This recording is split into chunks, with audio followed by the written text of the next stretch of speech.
Les Indiens ont soif, en effet, de divertissement dans un pays fortement, il faut le reconnaître, touché par la crise.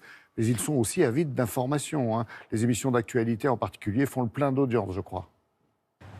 Bonjour Laurent, absolument. Pendant le confinement, les journaux télévisés, les émissions consacrées aux informations ont connu une augmentation massive en termes d'audience, plus 300%. L'actualité économique a elle aussi été largement suivie, plus 180%.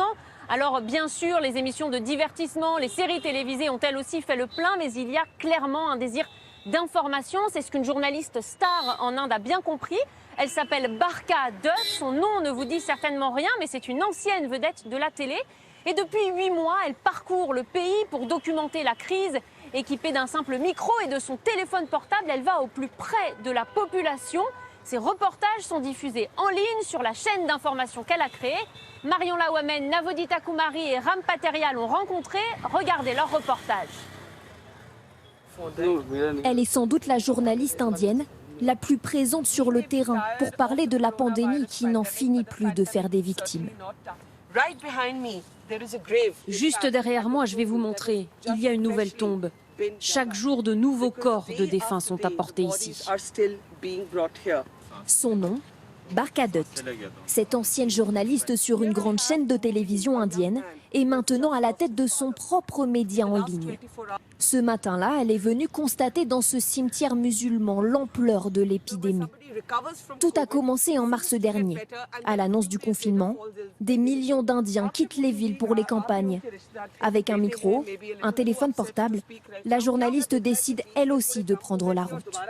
J'ai vu des hommes, des femmes, des enfants, surtout des pauvres, quitter la ville pour rejoindre leur village à pied. C'est devenu mon obsession de raconter leurs histoires. J'ai senti que c'était mon devoir de journaliste. Le devoir de recueillir les témoignages des oubliés de l'épidémie. Alors pendant 4 mois consécutifs, Barkha Dutt a suivi ces millions de migrants, des hommes, des femmes et des enfants. Cette petite fille se tient les pieds à cause de la fatigue d'avoir marché sous cette chaleur.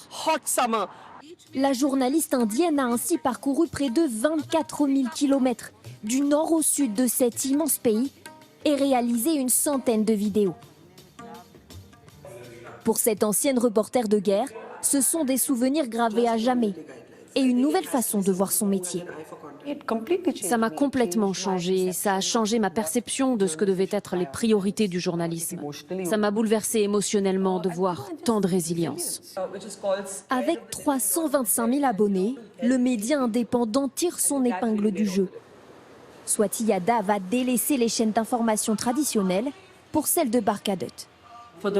Pour les informations, franchement, j'ai arrêté de regarder la télé. Il n'y a que des débats où les gens se battent, crient, ce n'est pas acceptable.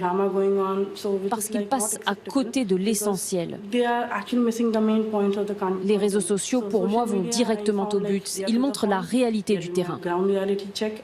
En créant sa propre chaîne, Barkha Dutt est devenu une source d'inspiration. Ce dessinateur de presse, très renommé en Inde, a rendu hommage à plusieurs guerriers du Covid-19, dont Barkha Dutt. Il la représente sur la route des migrants, tenant l'Inde dans ses bras. J'ai dessiné son micro avec un cœur, le symbole de l'amour. Parce qu'au-delà de faire des reportages sur les migrants, elle leur donne de l'amour. C'est ça mon message. Vous devez avoir de la compassion pour devenir journaliste. Avec son crayon, il retrace la route parcourue par Barkha Dutt. Une journaliste qu'il considère comme un modèle dans une Inde en crise qui a soif d'information.